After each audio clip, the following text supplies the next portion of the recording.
Welcome to ASIAINA.org channel. Few non-Asians in the ASIAINA, so that tells you a bit about myself. I'm actually from Eastern Europe, Romania to be exact, and that happens to be right now kind of a hotspot over there because of the conflict in Ukraine, and I'll come back to it in just a couple of minutes.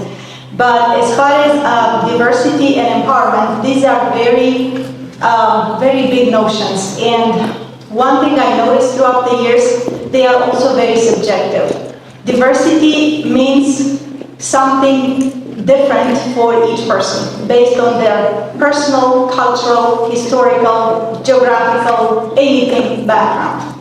And the same goes for empowerment, because given the personal and collective level of involvement on a certain in a certain group, whether it's a family or a work group or a study group, empowerment means something different for everyone.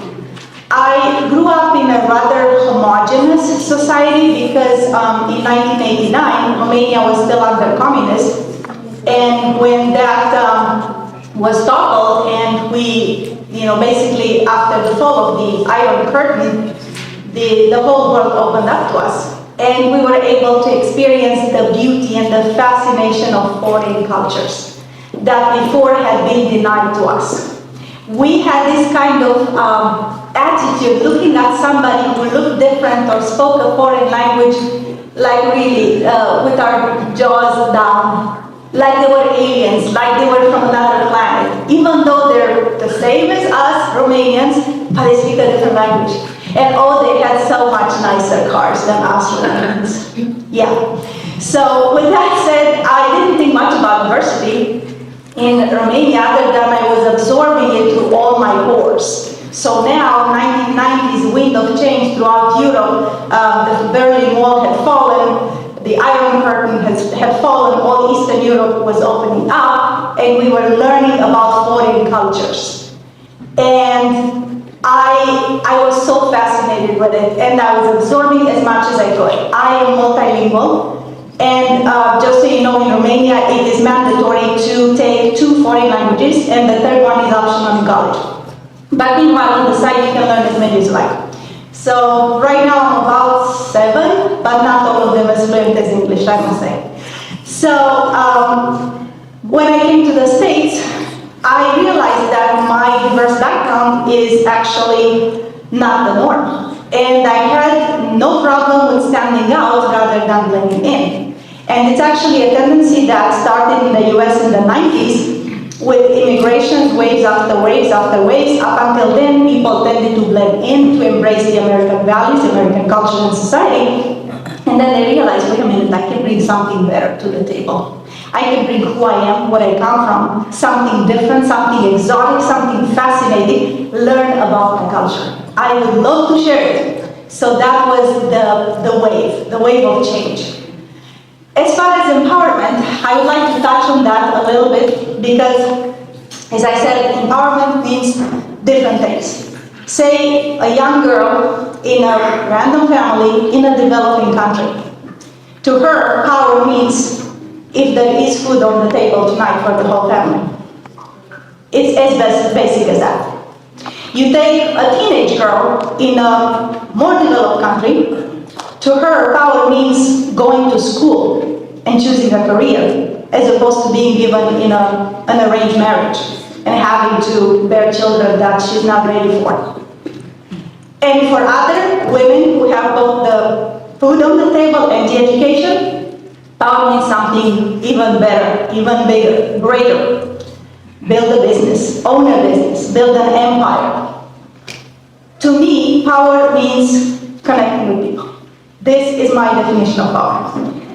I love to share stories. I love to share messages. I love to find in the diversity the common trend of humanity. To me, this is true power. And I would like to end on a rather different note, but as I mentioned before, I've been one of the people glued to the YouTube channels to see what's happening in Ukraine, because Romania is right south of Ukraine, too close for comfort to the Red Empire. So I was watching these videos, and a number of women are actually on the front lines.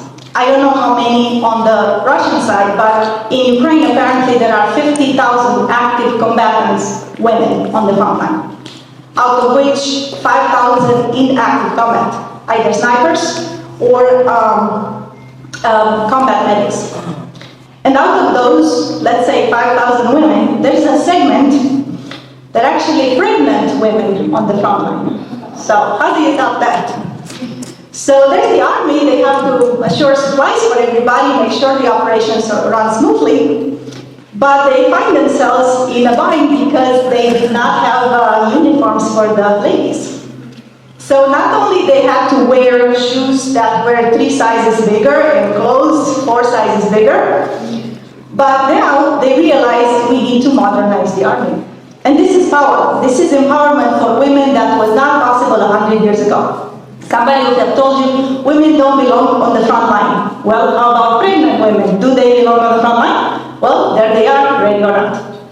So I was watching, just before I came here today, a video that really warmed my heart. Some of these ladies on the front line, because life goes on, and they realize that they have to carry on the legacy of the Ukrainian people, especially that there are so many people who died already. So they took it upon themselves to carry on the next generation, even on the front line. So one of these sniper ladies, pregnant, she hid her pregnancy from her commander and her husband until it could no longer be concealed. And at that time, they had to, kind of like a ripple effect, they need to equip these ladies properly. Get them the shoes, size 6, Barbie feet, combat boots. You got it? Okay, check the list. Okay, they need sanitary pads. Yeah, they need those too. Okay, supplies for the army.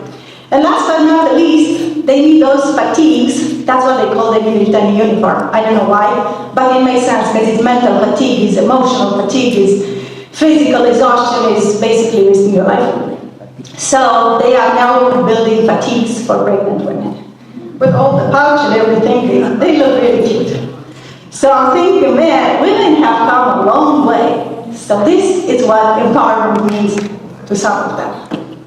So let's not forget that if some women are that bold, basically living heroes, some of them are not going to make it out alive from the front line.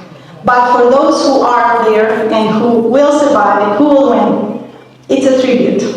And if you find yourself on a day where you don't feel like pursuing your dream, whether it's a nonprofit or education or a job that you've been postponing applying for, or anything, think about those women who are risking it all for their freedom. They don't want to necessarily, pound their fist on the table and say, hey, give me a place at the table, I'm a woman, I'm entitled. They are there to fight and defend their country. And pregnant or not, they do their job. That whole thing is called a job. They get artillery coordinates, they need to shoot, it's a job. And that's how they use their power, because they have to use it that way. So, you don't have to go to those extremes. But don't let go of your dream, because the dream that you hold inside, that you're building throughout the years, that gives you power. That's the True Stories Merchant. Thanks for listening.